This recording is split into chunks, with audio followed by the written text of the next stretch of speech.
출애굽기 14장 8절 여호와께서 애굽 왕 바로의 마음을 완악하게 하셨으므로 그가 이스라엘 자손의 뒤를 따르니 이스라엘 자손이 담대히 나갔음이니라. 애굽 사람들과 바로의 말들 병거들과 그 마병과 그 군대가 그들의 뒤를 따라 바알스봇 맞은편 피하히롯 곁 해변 그들이 장막 친데 미치니라. 바로가 가까이 올 때 이스라엘 자손이 눈을 들어 본즉 애굽 사람들이 자기들 뒤에 이른지라. 이스라엘 자손이 심히 두려워하여 여호와께 부르짖고 그들이 또 모세에게 이르되 애굽에 매장지가 없어서 당신이 우리를 이끌어내어 이 광야에서 죽게 하느냐? 어찌하여 당신이 우리를 애굽에서 이끌어내어 우리에게 이같이 하느냐?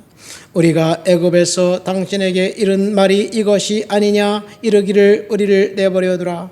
우리가 애굽 사람을 섬길 것이라 하지 아니하였더냐? 애굽 사람들을 섬기는 것이 광야에서 죽는 것보다 낫겠노라. 모세가 백성에게 이르되 너희는 두려워하지 말고 가만히 서서 여호와께서 오늘 너희를 위하여 행하시는 구원을 보라. 너희가 오늘 본 애굽 사람은 영원히 다시 보지 아니하리라.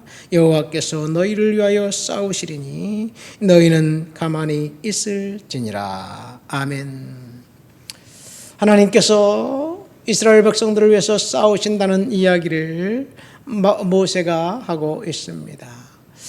이 출애굽기 14장의 그 배경을 보면 이제 12장에 그 유월절 그 첫 유월절을 행함으로 애굽의 장자와 모든 가축의 첫 새끼들이 일시에 다 죽었습니다. 유월절 피뿌림의 그 거룩한 행위, 거룩한 예식을 행하고 그리고 그날 밤 바로가 이스라엘 백성들을 이제 애굽에서 나가도록 이야기해서 나왔습니다. 그리고 13장에 가면 하나님이 그들을 광야로 내모입니다. 가나안 땅으로 가는데 의도적으로 광야를 내모르셨어요. 왜 광야로 내모냐? 좋은 땅으로 가면 거기에 살고 있는 사람들이 이 이스라엘 백성들을 환영하지 않지요. 그래서 그들을 대적해서 전쟁을 하면 이제 분명히 백성들은 낙심하고 절망할 것을 아시기 때문에 사람들이 없는 광야로 보내셨습니다. 광야는 고통의 장소, 고난에 있는 그런 곳입니다. 동시에 하나님의 임재가 있고 하나님의 역사가 있는 곳이기도 합니다.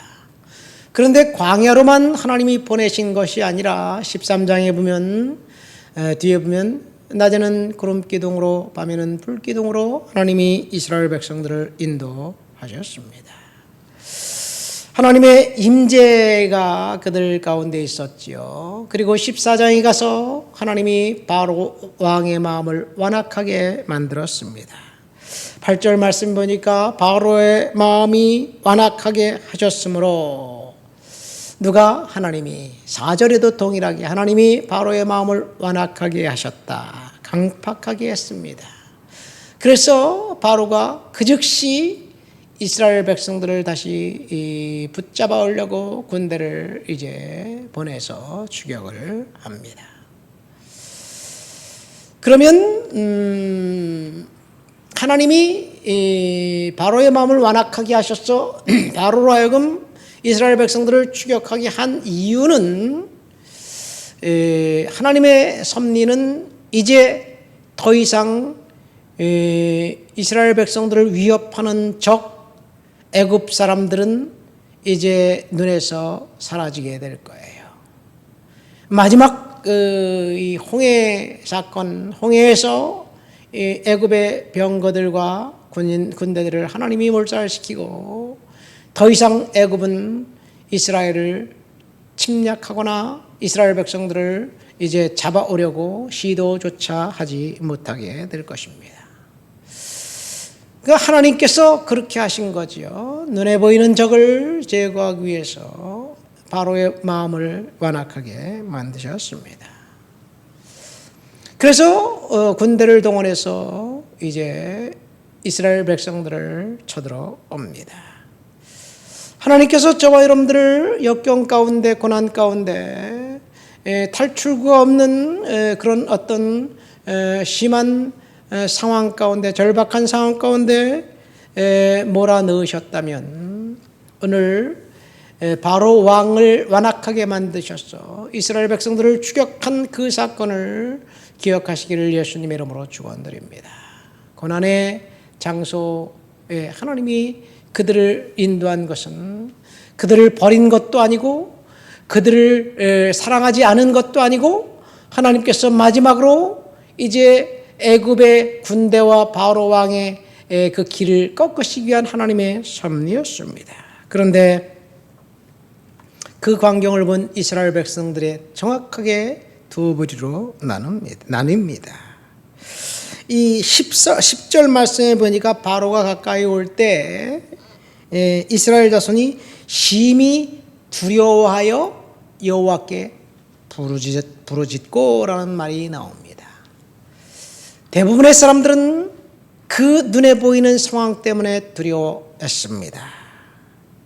그래서 모세에게 우리에게 매장지가 없어서 이곳에서 죽게 만드느냐? 우리가 그 애굽에 있을 때 당신을 따라가지 않겠다고 이야기하지 않았느냐? 우리를 내버려둬라. 애굽 사람들을 섬기는 것이 광야에서 죽는 것보다 낫다. 이 두려움이 임하니까 그 이후는 꼬리에 꼬리를 물어서 부정적인 생각이 확대되어서 결국은 이 저주의 말을 냅니다. 광야에서 죽는 것이 애굽에서 종노릇 하는 것이 광야에서 죽는 것보다 낫다. 이런 이야기를 합니다. 그런데 일부 사람들은 하나님께 부르짖었다는 말이 여기 나와 있습니다. 하나님께 부르짖었다는 말은 뭘까요? 하나님께 기도했다는 말입니다. 몇몇 사람들은 하나님께 그런 위기 상황 가운데 부르짖었습니다. 출애굽기 2장에 보면 이스라엘 백성들이 고난 가운데 있을 때 하나님께 부르짖었다 그렇게 이야기합니다. 그리고 그들의 부르짖는 소리가 하나님 앞에 상달되었다 그렇게 이야기합니다. 고된 노역 속에서 하나님께 부르짖는 사람들의 그 기도 소리를 하나님께서 들으시고 그리고 이제 구원의 역사를 시작하신 거예요. 오늘 애굽의 그 바로 왕의 병거들이 이스라엘 백성들을 이제 추격해 올 때 하나님께 부르짖는 그 소수의 성도들, 그 소수의 백성들을 통해서 하나님은 새로운 일을 이루시기를 원하십니다. 저와 여러분들이 사실은 이스라엘 백성들의 눈에 보이는 것은 바로 왕의 군대예요. 하나님의 능력과 임재와 하나님의 은혜는 눈에 보이나요? 사실은 낮에는 구름기둥, 밤에는 불기둥으로 그들을 인도했으니까 사실은 그들에게 하나님의 능력과 임재는 눈에 보였어요. 그런데 눈에 보이는 하나님의 능력과 임재보다는 강력한 바로 왕의 군대가 더 커 보였기 때문에 절망했습니다. 사실 우리들에도 마찬가지예요. 근데 우리들은 눈에 하나님의 은혜는 보이지가 않아요. 하나님이 긍휼, 하나님이 함께 하신다는 사실은 실체가 없는 것 같아요. 그러나 하나님이 약속하셨어요. 눈에 보이지 않는 하나님의 은혜, 그것이 사실은 팩트이고 눈에 보이는 우리가 지금 경험하고 있는 여러 가지 힘든 상황, 어려운 상황, 육체적 질병, 재정적인 그 파산 상태, 그 다음에 건강, 이런 상황들은 눈에 보이는 눈에 보이지만 하나님이 저와 여러분들이 능히 이기고 승리할 수 있기 때문에 하나님이 허락하셨다는 사실을 믿으시기를 예수님의 이름으로 축원드립니다. 애국 군대가 쳐들어왔을 때 어떤 사람들은 인간적인 잔꾀로 모면해 보려고 했습니다. 그래서 애굽에서 노예를 사는 것이 여기서 죽는 것보다 낫다. 뭐 이런 이야기를 합니다. 사실은 고난이 닥칠 때 모든 사람들의 반응은 똑같아요. 다 절망하고 다 낙심하고 다 좌절합니다. 첫 번째 반응은 다 그래요. 그러나 우리 믿음의 사람들은 좌절이 되고 낙심이 찾아오지만 믿음으로 주님 앞에 이제 그것을 내려놓고 믿음으로 살기로 결단하고 그리고 믿음으로 인내하며 견딥니다. 여러분, 우리는 믿음으로 인내하며 견뎌야 될 줄을 믿습니다. 하나님이 왜 그 바로 왕을 추격하도록 했느냐? 사실은 바로 왕의 그 교만과 죄, 그리고 그 바로 왕의 그 완악함을 하나님이 심판하시기 위한 것이 첫 번째였고, 두 번째는 이스라엘 백성들을 완벽하게 보호하시려는 하나님의 특별한 섭리였습니다. 저와 여러분들이 오늘 경험하고 있는 것도 마찬가지예요. 오늘 소수의 사람들이 하나님 앞에 부르짖었는데 우리는 하나님 앞에 부르짖어야 될 줄 믿습니다. 그러자 모세가 백성들에게 이렇게 이야기합니다. 너희는 두려워하지 말고 가만히 있어서 여호와께서 오늘 너희를 위하여 행하시는 구원을 보라. 여호와께서 너희를 위해 싸우실 것이다. 두 가지를 이야기합니다. 첫 번째, 두려워하지 말아라.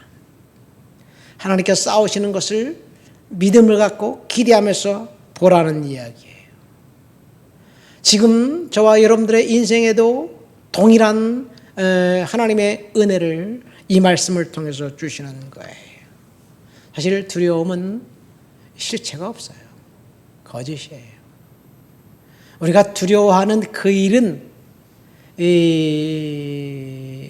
결코 일어나지 않아요. 그러나 사탄이 두려워하는 그 마음속의 역사함으로 사실 두려워하는 일을 일어나도록 우리가 초청하는 것뿐이에요. 결코 하나님은 저와 여러분들을 완벽하게 보호하신다는 사실을 믿으시기를 예수님의 이름으로 축원드립니다. 하나님의 보호가 이 적들의 위협보다 훨씬 더 견고하고 강하다는 사실. 중요한 것은 하나님의 보호가 눈에 보이지 않고 적들의 공격이 눈에 보인다고 눈에 보이는 것이 실체가 아니에요. 사실은 하나님의 보호하심이 실체라는 사실을 믿으십시오. 하나님이 지금 싸우신다고 이야기하고 있습니다. 여호와께서 너희를 위하여 싸우신다.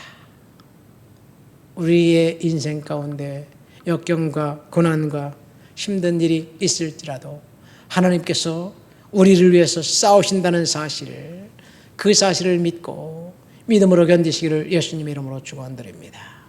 하나님의 때가 되면 하나님이 반드시 풀어주실 거예요. 애굽의 바로 왕의 그 군대와 병거들 하나님이 어떻게 하셨어요? 그 뒤에 보면 우리가 읽지는 않았지만 하나님이 밤새도록 동풍을 불어서 홍해를 마르게 하시고 홍해물을 이스라엘 백성들이 건너게 하십니다. 이스라엘 백성들이 다 건널 때까지 이 불기둥과 구름기둥으로 애굽 그 군대 그 병거들은 접근을 못하게 만듭니다. 그리고 이스라엘 백성들이 다 건너자 이제 구름기둥과 불기둥을 싹 치우니까 저놈들이 건너가고 있네. 우리 빨리 추격하자. 그리고 그 마른 땅 갈라진 그 강 속으로 들어갔다가 그만 그것에서 다 죽어요. 하나님이 철저하게 심판해 주십니다. 이것이 하나님이 그때 그 일이 아니라 우리 인생 가운데서도 하나님께서 그런 일을 이루실 것이라는 사실을 오늘 우리는 말씀을 통해서 확신을 주십니다. 하나님은 저와 여러분들을 위해서 지금도 일하십니다. 하나님께서 싸우신다는 사실, 그리고 우리는 하나님께서 하시는 일들을 믿음으로 기다리면서 기대하면서 우리에게는 반드시 승리만 있게 될 줄 믿습니다. 하나님 아버지 감사합니다. 너희는 두려워하지 말고 가만히 있어서 여호와께서 행하시는 구원을 보라. 하나님 이 말씀 붙들고 하나님이 나를 위해서 싸우시는 그 싸움, 영적 전투에서 하나님을 신뢰함으로 승리하도록 주여 도와주시옵소서. 예수님 이름으로 기도합니다. 아멘.